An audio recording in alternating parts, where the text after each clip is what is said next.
Assalamualaikum warahmatullahi wabarakatuh. Eh, Pada kesempatan kali ini,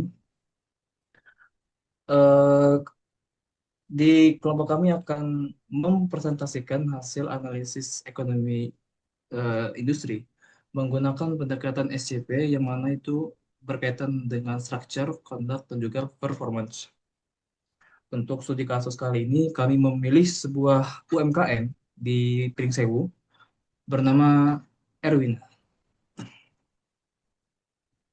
Sebelum sebelum lanjut ke pembahasan, di sini saya akan memperkenalkan anggota dari kelompok 7.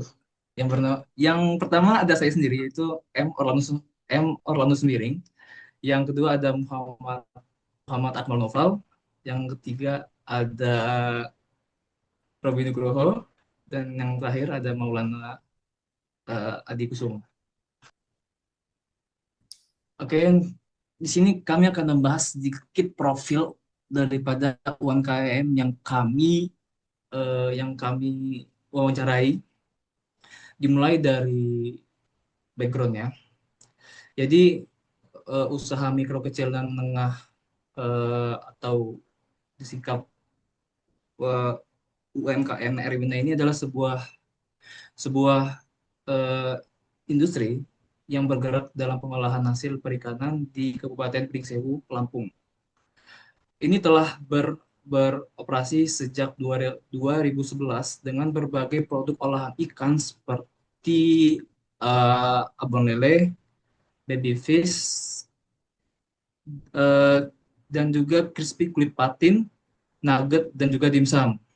Nah, keberadaan UMKM seperti Erwina ini nggak hanya penting bagi perekonomian daerah, tetapi juga mencerminkan dinamika persaingan nyata yang dihadapi oleh pelaku usaha skala kecil.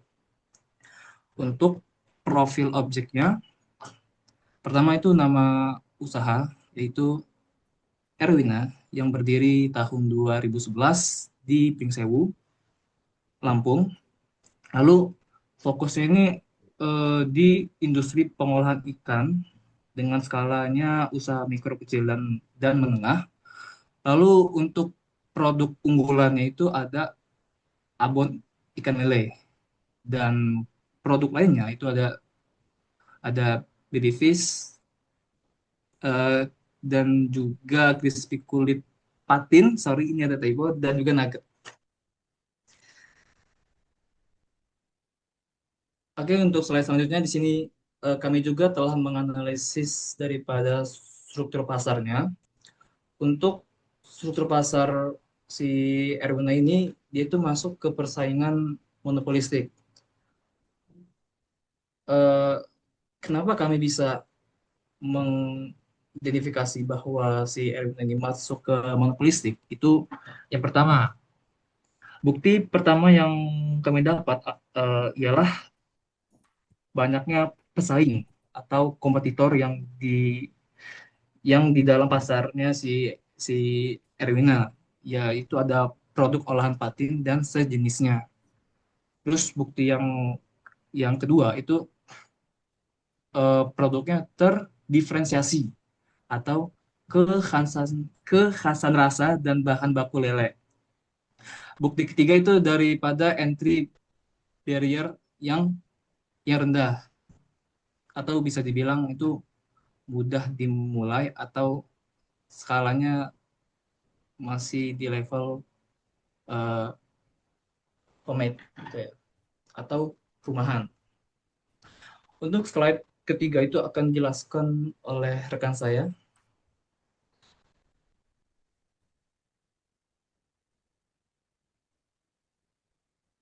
Muhammad Akmal, silakan. Nah, baik di sini saya akan menjelaskan bagaimana UMKM Erwina ini menetapkan harga produknya. Nah, pasar olahan ikan di Pringsewu itu cukup ramai dan penuh dengan UMKM lain yang menawarkan produk serupa. Karena itu, harga harus bisa bersaing, tetapi ramah dengan kondisi konsumen yang mayoritas berasal dari kalangan kecil hingga menengah. Dalam menentukan harga, UMKM Erwina selalu mengacu pada biaya produksi, mulai dari bahan baku ikan, bumbu, sampai bahan tenaga kerja. Namun selain melihat biaya, mereka juga mempertimbangkan kemampuan beli pelanggan tetapnya. Nah, pendekatan ini membuat harga produk cenderung stabil dari waktu ke waktu. Kalaupun terjadi kenaikan biaya produksi, UMKM Erwina ini punya strategi yang cukup umum di UMKM pangan, yaitu mengurangi sedikit berat produk daripada langsung menaikkan harga. Tujuan utamanya adalah menjaga kepercayaan dan kenyamanan konsumen. Dengan harga yang stabil, pelanggan tetap merasa aman dan tidak kaget dengan perubahan harga yang mendadak. Next slide.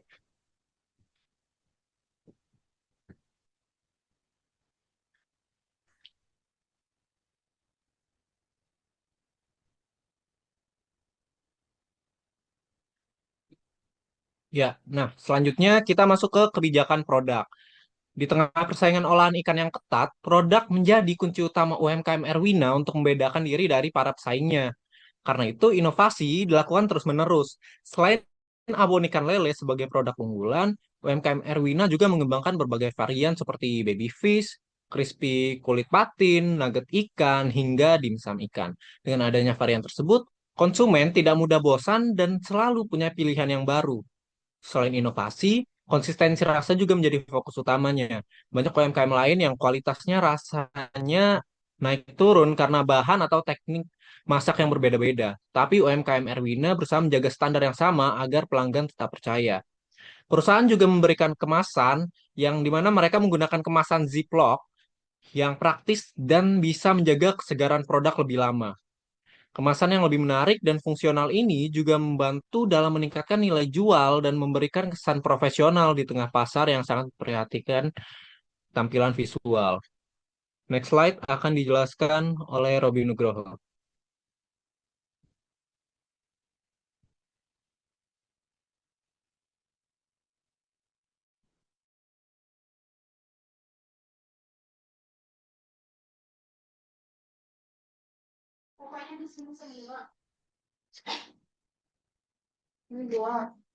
Baiklah, di sini saya akan lanjutkan di ada pemasaran dan promosi.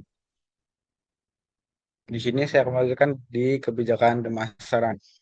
Itu yang pertama itu ada saluran distribusi, itu bisa di toko oleh-oleh, online, juga bisa melalui luar negeri.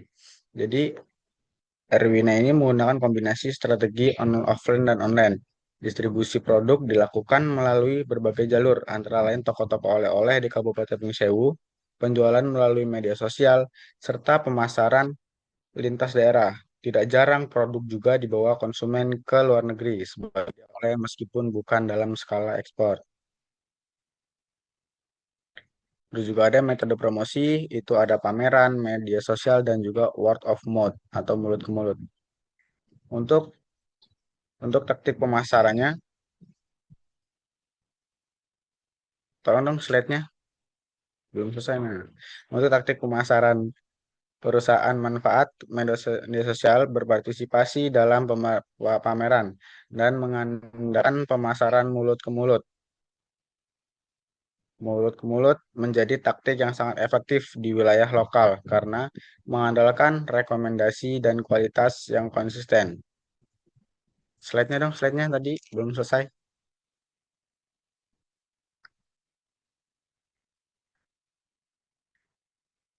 Selanjutnya itu ada media yang paling efektif yaitu menggunakan WhatsApp.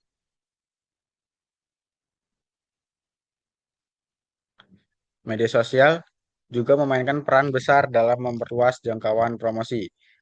Dari berbagai platform yang digunakan, WhatsApp bisa dianggap yang paling efektif. WhatsApp itu memungkinkan komunikasi personal dengan pelanggan dan memberikan ruang untuk menyebarkan katalog produk, foto, atau daftar harga dengan cepat dan murah.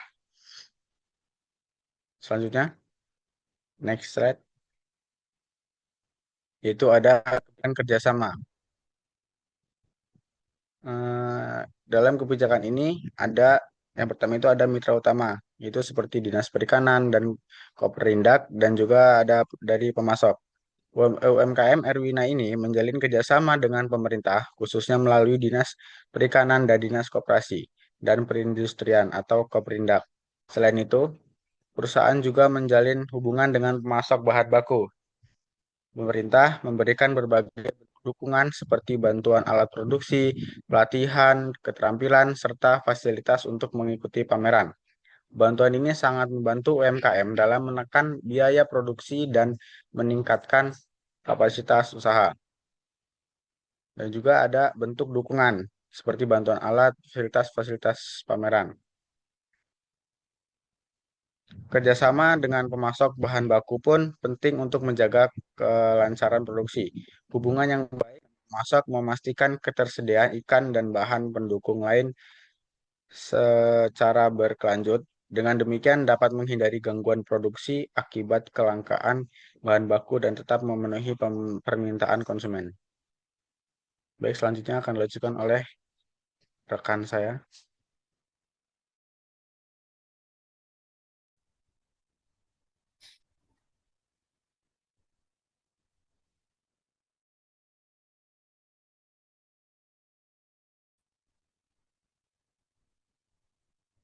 Oke, selanjutnya ada evaluasi kinerja usaha. Yang pertama ada stabilitas harga. Yang pertama, eh, perusahaan berhasil menjaga pangsa pasar di tengah kenaikan biaya produksi. Nah, karena bahan baku yang fluktuatif ini, nah perusahaan itu berhasil menjaga pangsa pasarnya. Gimana sih mekanismenya? Nah, mekanismenya alih-alih menaikkan harga jual secara frontal yang berpotensi membuat pelanggan sensitif dan berpindah. Nah, Erwina ini berhasil memilih strategi yang cerdas, yaitu dengan mengurangi berat produk atau gramasi. Yang kedua ada diferensiasi produk atau strategi brand. Eh, Di pasar yang ramai dengan olahan ikan, Erwina ini sukses membangun dan memperkuat merek mereka. Mereka ini fokus pada keunikan dengan produk khas mereka yaitu abon lele yang menjadi pembeda utama yang sulit ditiru oleh kualitas oleh pesaing. Nah, ditambah dengan inovasi kemasan zip ini yang lebih modern dan praktis. Selanjutnya ada yang ketiga, efisiensi alokasi. Nah, poin ini menunjukkan betapa efisiensinya alokasi biaya pemasaran Erwina. Mereka mencapai hasil penjualan yang signifikan namun dengan biaya promosi yang rendah. Mekanismenya itu sederhana. Mereka ini memanfaatkan platform direct marketing kayak WhatsApp. Ini memungkinkan mereka ini berkomunikasi dengan pelanggan loyal, memberikan update produk dan menerima pesanan tanpa perlu mengeluarkan biaya besar untuk iklan di media massa. Nah, ini strategi yang pemasaran yang sangat efisien dan cocok untuk skala UMKM. Yang terakhir, keempat, ada manfaat sosial dan etika. Nah, kinerja sebuah perusahaan juga harus diukur dari dampak sosialnya. Nah, Erwina ini tidak hanya berorientasi pada profit saja, tetapi juga memberikan kontribusi positif terhadap ekosistem lokal. Mereka ini berperan sebagai UMKM binaan pemerintah dan aktif dalam pameran dinas yang menunjukkan kepatuhan dan kontribusi pada pengembangan daerah. Selain itu, usaha ini juga membantu menyerap tenaga kerja lokal. Next slide.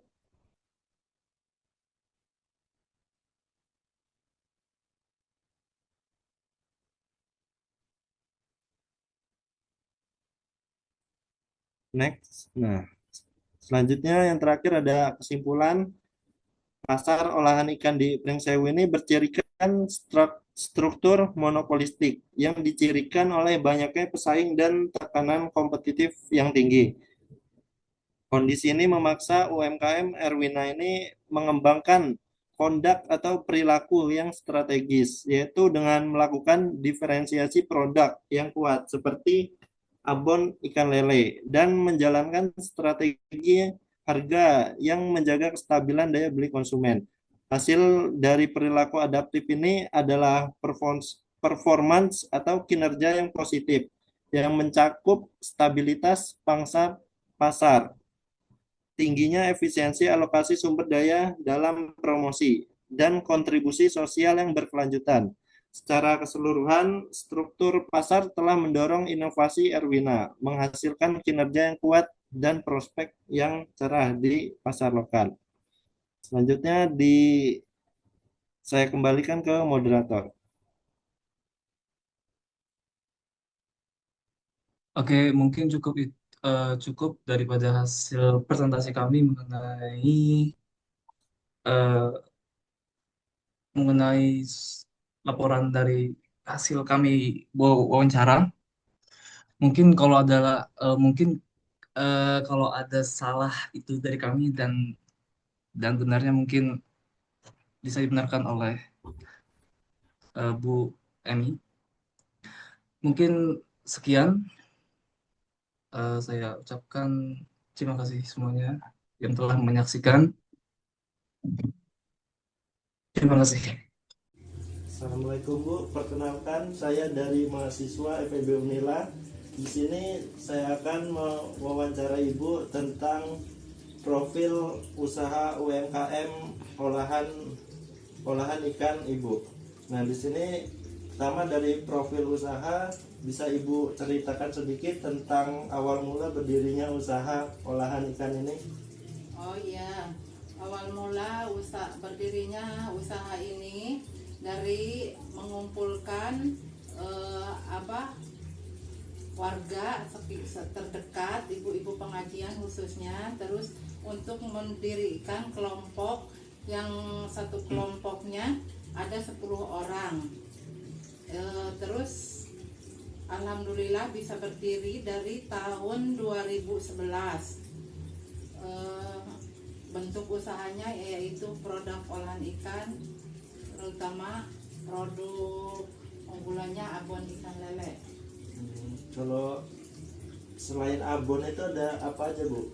Ada baby fish, terus crispy kulit ikan lele, ada stik lele, ada olahan basahnya seperti nugget sama dimsum. Kalau untuk jumlah tenaga kerja yang terlibat berapa? Pertama bentuk 10 orang, sekarang tinggal ada 7 orang lagi yang bertahan. Untuk lokasi produksinya? Lokasi produksinya di Pagelaran 2. Tempatnya ada khusus rumah produksi. Terus selanjutnya ada kategori dan jenis pasar. Nah, menurut Ibu siapa aja pesaing utama usaha ini di wilayah Kabupaten Pringsewu atau sekitarnya? Ya, pesaing utamanya ya ada produk olahan ikan juga dari kulit patin. Terus ya sekarang kan banyak olahan-olahan yang di pinggir-pinggir jalan itu kayak dimsum juga, kayak cimol kayak gitu ya. Itulah karena kalau produk kami kurang berminat kalau untuk abon itu, malah orang-orang memilih cemilan-cemilan yang langsung siap makan. Selanjutnya ada gimana Ibu melihat persaingan di industri olahan ini? Masih banyak atau gimana? Banyak. Sekarang lebih banyak pesaingnya karena banyak juga UMKM yang baru itu, banyak olahan-olahan yang lebih bagus daripada olahan kami. Nah, kalau yang membedakan dari produk Ibu sama produk saingnya apa Bu? Yang membedakan Jadi rasanya, harganya, apa bahan-bahannya? ya, yang membedakan kan kalau produk kami kayak abon, kayak baby fish itu enggak termasuk istilahnya jajanan cemilan yang untuk diminati semua kalangan, seperti anak-anak ABG, anak-anak kecil. Kalau jajanan-jajanan yang udah zaman sekarang itu banyak orang-orang yang berminat dari anak kecil sampai dewasa. Oh, selanjutnya ada gimana Ibu menentukan harga jual produk Ibu? Misalnya dari ngelihat pesaing, dari ngelihat apa modal atau apa, gimana Bu? Menentukannya, Harga. Ya. menentukan harga yang sesuai dengan apa olahan kami, produk kami, dan untuk terjangkau kalangan kecil menengah. Yang menentukan harga itu apa Bu? Biaya produksi atau dari Ya. ada pesaing? Dari biaya produksi, itu dari biaya produksi. Nah, untuk apakah harga pernah disesuaikan Bu dari misal ada kenaikan harga bahan baku atau kondisi pasar tertentu gitu Bu, misal menyesuaikan, bisa naik bisa turun harganya, pernah nggak Bu? Ya, kami nggak bisa menaikkan harga, masih tetap aja bertahan harga segitu, tapi dari beratnya itu agak dikurangin. Kalau untuk menaikkan harga perkemasan nggak bisa. Selanjutnya ada apa pertimbangan Ibu dalam membuat varian produk yang baru, misal kayak ada rasa baru atau bentuk baru, apa kemasan baru, Ya, pertimbangannya gimana Bu? ya pertimbangannya untuk biar ganti produk baru untuk apa ya, untuk biar tidak bosan gitu untuk yang beli itu. Ya. Ada varian baru, ada bentuk dari kemasan yang baru itu biar tidak merasa bosan. Selanjutnya ada gimana Ibu menjaga kualitas produk olahan ikan Ibu, misal dari pemilihan bahan baku atau SOP lainnya, bagaimana Bu?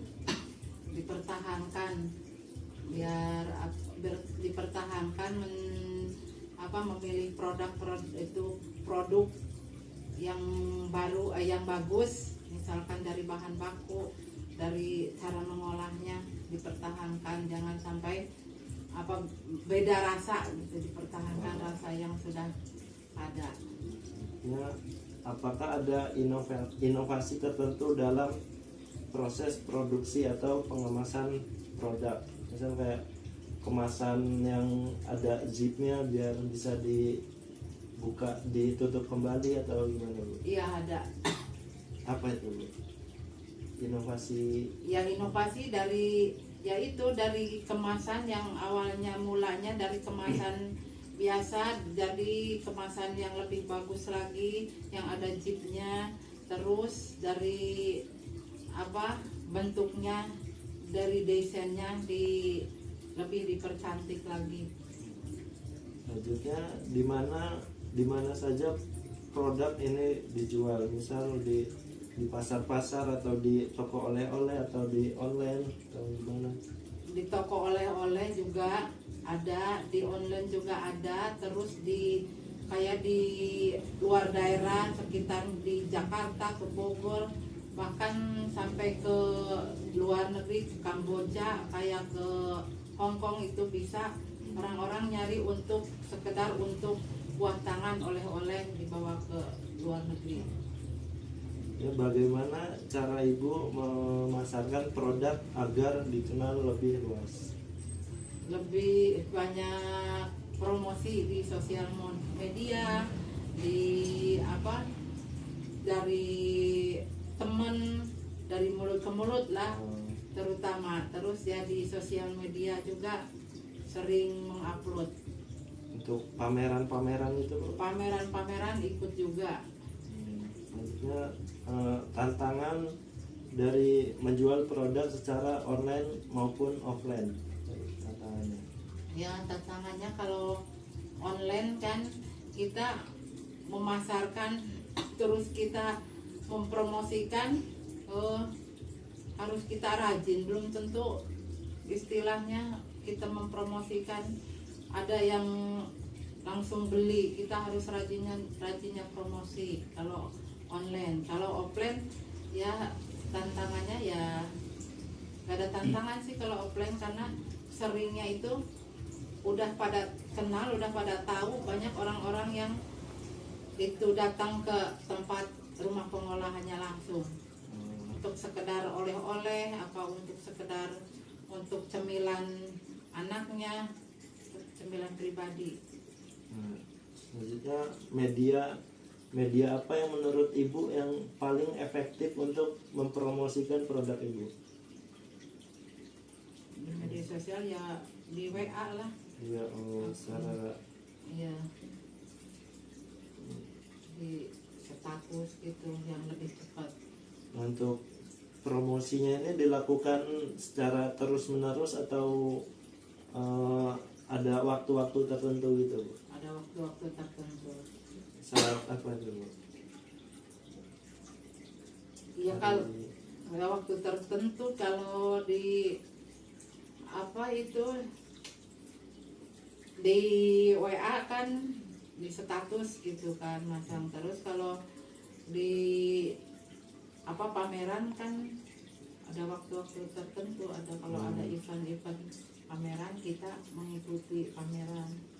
Untuk apakah usaha Ibu ini bekerja sama dengan pihak lain, kayak misalnya pemasok bahan baku, toko oleh-oleh, atau instansi pemerintah?